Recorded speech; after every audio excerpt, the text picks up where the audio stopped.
Buenas tardes. El día de hoy vamos a tener la clase de repaso de la materia de bases psicológicas de la educación. Voy a compartirles pantalla porque mi cámara de video no está funcionando, entonces de una vez para no estar tan desconectados. Mientras, bueno, les aprovecho para decirles que vamos a empezar el próximo cuatri el 9 de mayo. Entonces, para que ustedes también empiecen a contemplar la entrega de los trabajos y pues no se saturen ni se lleguen a abrumar, ¿sale? Entonces, a ver, compartir la pantalla. La clase de repaso y refuerzo del 29 de abril.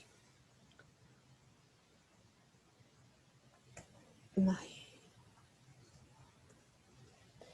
Como ya hemos visto en clases pasadas, pues hemos estado hablando de la relación entre la psicología y la educación, ¿no? Ya pues, estuvimos viendo los diferentes aspectos, desde las bases fisiológicas de cómo se da el proceso de aprendizaje o cuáles son los tipos de teorías o enfoques principales, pero me gustaría cerrar el tema y reforzar también con el papel de la psicología cognitiva, ¿no? Particularmente por la importancia que tiene en el proceso de enseñanza y aprendizaje, ¿no? En la educación. Eh, ay, ay, creo que ahí está ya.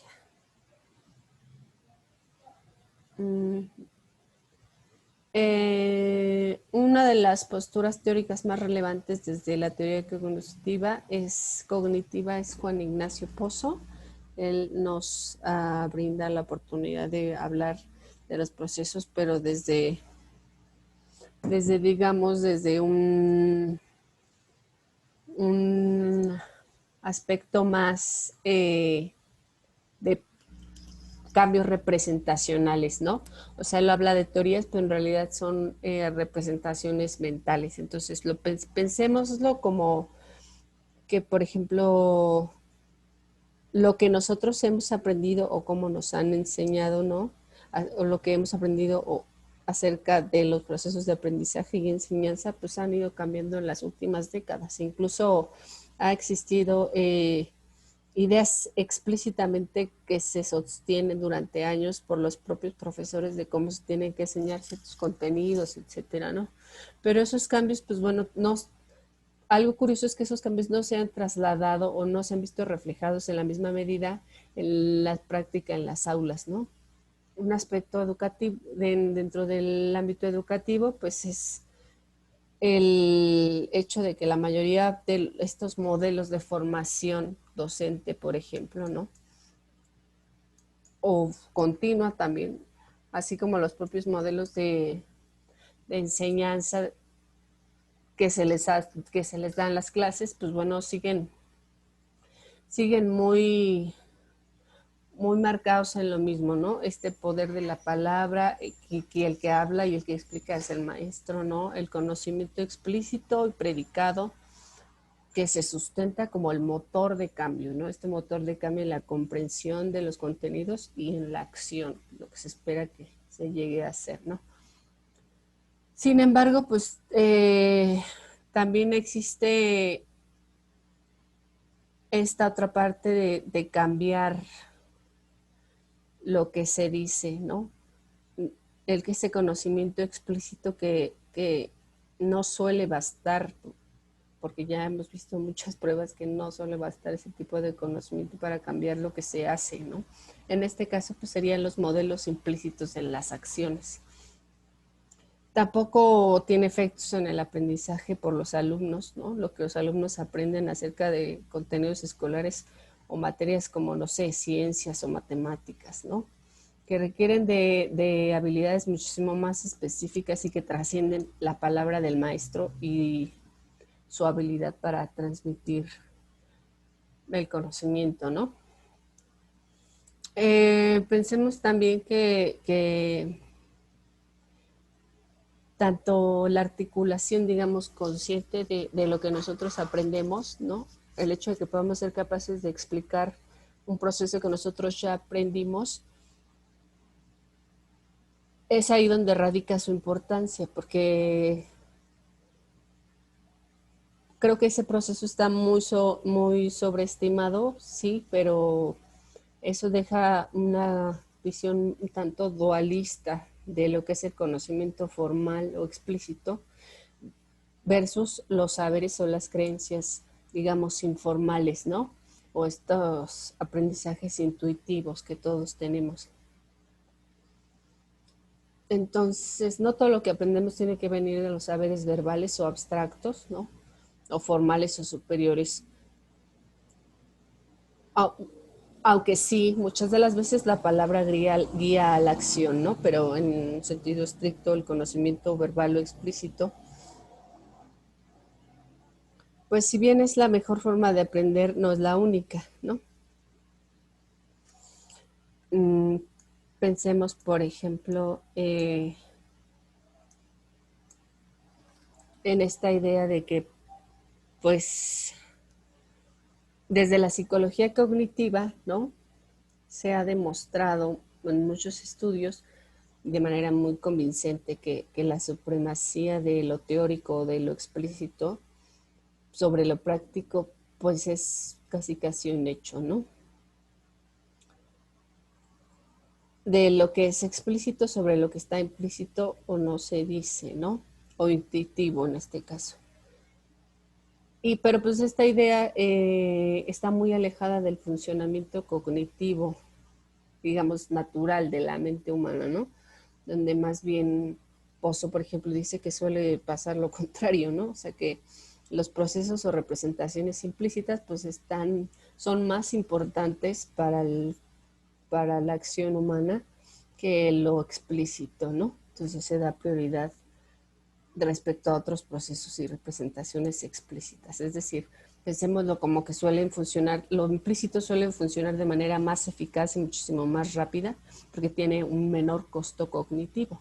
Entonces, pues no resulta fácil para casi nadie abandonar ese tipo de creencias implícitas y cambiarlas por conocimientos explícitos o formales, ¿no? Eh, pensémoslo también que si pensamos esto como un logro del aprendizaje o de la instrucción o la enseñanza, ¿no? La mente humana entonces va a estar en constante como tensión, ¿no? Con estos métodos o modelos de enseñanza. Pareciera que muchas de las veces no alcanza, ¿no? En el caso, por ejemplo, de Pozo, él sugiere que es necesario yo empezar a cambiar esos modelos y pensar, por ejemplo, en escenarios, ¿no? O situaciones sociales que puedan favorecer ese aprendizaje, pero que este diseño sea de manera deliberada, es decir, que ya no esté tan enraizado a esta relación de enseñanza maestro, aprendizaje, alumno, ¿no? Sino que también puedan entrar otro tipo de agentes o ambientes para que se dé el aprendizaje, ¿no? Una de esas premisas pues es cambiar las concepciones de los docentes sobre lo que es enseñar y sobre lo que es aprender, por ejemplo, ¿no? Y no porque se tenga que hacer así, sino porque nos permitiría darle prioridad al funcionamiento implícito de la mente humana, porque al final dentro de esos procesos pues está la mente humana, tanto del maestro como del alumno, ¿no? Y pues desde la psicología cognitiva se pueden hacer muchos tipos de aportes a este tipo de problemáticas, ¿no? Entonces, bueno, voy a cambiar la diapositiva para que, como les decía, desde esta perspectiva, ¿no? De Pozo, del origen, naturaleza cognitiva y procesos de cambio, pues se entiende justo esta idea de que sí, de que el funcionamiento cognitivo implícito es importante y tiene que prevalecer y no lo tenemos que extinguir para fomentar que obedezcan y que hagan las cosas como se les piden paso a paso, ¿no? O sea, me parece que lo explícito no siempre tiene que prevalecer, ¿no? Cambiar las formas de enseñar, pensémoslo desde la teoría de Pozo, pues también requeriría cambiar no solo nuestras creencias implícitas como alumnos o como maestros, sino también la relación entre estas, ¿no? Entre estas dos relaciones que son desde luego de carácter implícito y que esos conocimientos explícitos que mantenemos pues se dan en esas mismas situaciones, o sea, es decir, solo en la medida que conozcamos las diferencias entre ambos tipos de representaciones y las relaciones existentes entre ellas, es como vamos a poder cambiar nuestras representaciones implícitas y poder hacerlo en aras de una mejoría del aprendizaje, ¿no? Entonces, pues sí, estos tres componentes iniciales primero nos dejan claros los procesos de aprendizaje de estas relaciones, ¿no? De estas representaciones de esta relación, perdón. Cuál es su origen, también la naturaleza cognitiva y representacional tiene que ver con cómo funcionan estas representaciones, ¿no? Y finalmente, los procesos de cambio pues tienen que ver más con la reconstrucción o reestructuración de ambos tipos de representaciones, ¿no? Tanto las explícitas como las implícitas y cómo estas pueden cambiarse. Voy a compartirles un video del doctor para que más o menos puedan darse una idea de qué va el tema desde sus propios constructos teóricos, ¿no?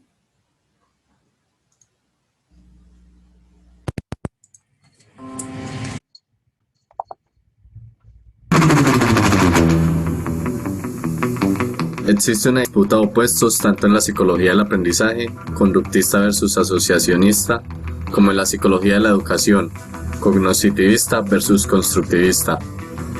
Juan Ignacio Pozo Municio, profesor de la Universidad Autónoma de Madrid y escritor del libro Aprendices y Maestros, la nueva cultura del aprendizaje, publicado en 1999, integró estas dos corrientes dentro de lo que llamó la nueva cultura del aprendizaje.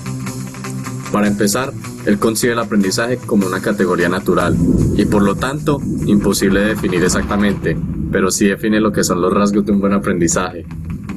En primer lugar, el aprendizaje debe producir cambios duraderos. En segunda instancia, debe poder utilizarse en otras situaciones. Y por último, la práctica debe adecuarse a lo que se tiene que aprender. Además, considera el aprendizaje como un sistema compuesto de tres subsistemas que actúan entre sí. Primero, los resultados del aprendizaje, lo que se aprende. Segundo, los procesos, cómo se aprende. Y tercero, las condiciones prácticas, en que se aprende. Pozo insiste en que no hay un único proceso que explique la infinita gama de contenidos del aprendizaje, así que desarrolló una clasificación de los contenidos de el aprendizaje de sucesos y conductas, que contiene el aprendizaje de sucesos, de conductas y de teorías implícitas. Aprendizaje social, que contiene las habilidades sociales, actitudes y representaciones sociales. Aprendizaje verbal y conceptual, que posee la información verbal, comprensión conceptual y el cambio conceptual. Y el aprendizaje de procedimientos, que contiene el aprendizaje de técnicas, estrategias y estrategias de aprendizaje.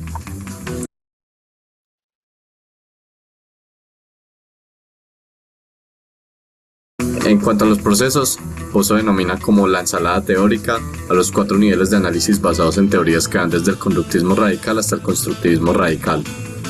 Nivel 1 es la conexión entre unidades de información. Nivel 2 es la adquisición y cambio de representaciones. Nivel 3 es la conciencia reflexiva del contenido. Nivel 4 es la construcción social del conocimiento. Estos niveles a su vez son influidos por los procesos auxiliares de motivación, atención, recuperación y transferencia y conciencia de los mecanismos. Otro de los aportes de Pozo, tanto en su teoría como en su libro, es el de los 10 mandamientos del aprendizaje, que son, refiriéndose a los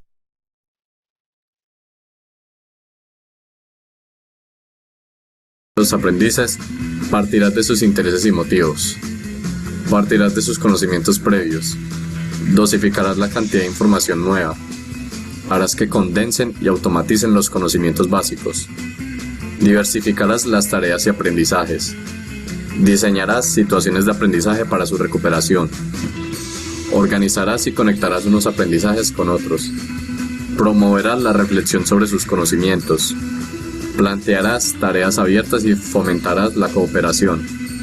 Instruirás en la planificación y organización del propio aprendizaje. En síntesis, Pozo ofrece una teoría bastante útil para los maestros, donde plantea la necesidad de la integración entre el aprendizaje asociativo y el aprendizaje por reestructuración, pero también considera que algo similar a este aprendizaje puede verse reflejado en la publicidad. La publicidad funciona gracias a mecanismos asociativos, principalmente entre la marca y el producto ofrecido, pero su asimilación por parte del consumidor se ve complementada con procesos de reestructuración cognitiva, como por ejemplo la propaganda puede contribuir a cambiar nuestra percepción general de un producto, de una persona o de una compañía. En cuanto a sus procesos, puede que intensifique los niveles 1 y 2 mientras que explota al máximo los procesos auxiliares. Al mismo tiempo, Pozo considera que la publicidad es un claro ejemplo de aprendizaje sin enseñanza, ya que la pasividad del consumidor no permite hablar de práctica, al mismo tiempo que el producto publicitario es enviado a una gran masa de consumidores, impidiendo una actividad social mediadora. Pero lo que es realmente importante es el hecho de que el maestro debe convertirse en un ingenioso publicista del conocimiento que quiere compartir. El educador intenta transmitir nuevos conceptos a los estudiantes, así como el publicista intenta comunicar las marcas a los consumidores. Aunque en el primer caso se busca que haya aprendizaje, en el segundo que haya compra, en ambos casos se produce un proceso complementario no intencional. El publicista también enseña, mientras que el maestro también vende.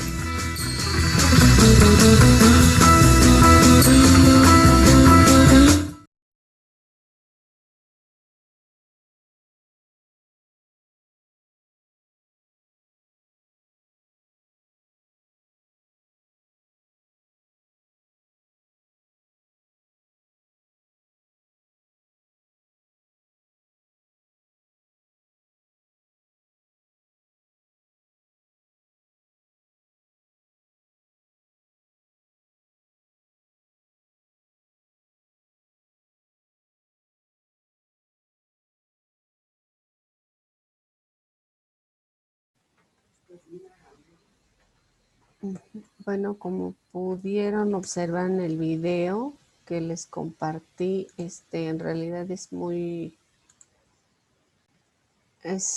dirigido al mejor a maestros, pero creo que en la medida que ese tipo de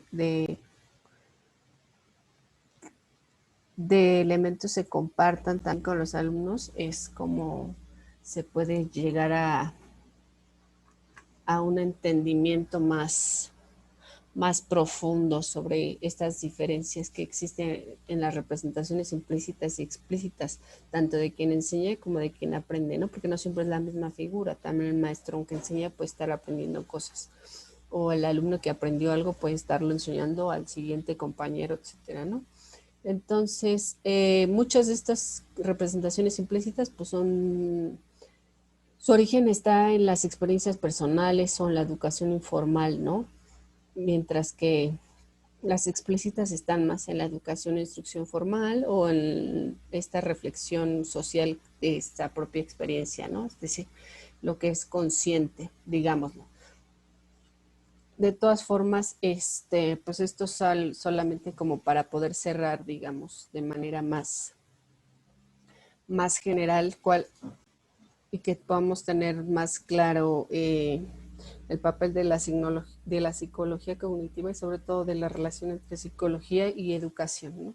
Como les comentaba, tienen esta semana para entregar sus trabajos de todas las materias y todas las actividades, ¿no? Hasta el viernes 6, porque el lunes 9 de mayo empieza el nuevo cuatri. De todas formas, manténganse al pendiente en la plataforma de los avisos y actualizaciones y pues también de los videos que están en el canal y de los materiales que les he subido para cada una de las clases en la plataforma. Igual cualquier duda o aclaración que tengan, pues háganmelo saber por WhatsApp o por mensaje. Por mi parte sería todo. Muchas gracias por, por compartir sus tareas a tiempo y nos vemos pronto. Hasta luego.